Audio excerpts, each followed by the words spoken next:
The IET in me don't sleep. It flows through my veins, and though remembering the oppression brings pain, the Haitian in me still reigns supreme. There was a time when just wearing our flag brought anger and contempt, and seeing rappers have our flag in a video felt like something I dreamt. But now everyone wants to be a Zoe, wearing Haitian flags head to toe. But do you know what that flag stands for? My people's story coursed through my body, and I wear it proudly. I am Haitian and I say it loudly.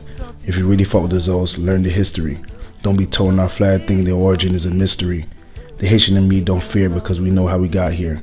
Rebellion, revolution, all for our freedom and independence. While the whole world watched like they were in attendance, you see the fight in us don't stop. We came from the bottom to the top. From being slaves to being praised. From being in chains to having statues in our names. The word Zoe means bone because we tough and we made from different stuff. So my Haitian people, next time someone call you a Zoe, say, you already know.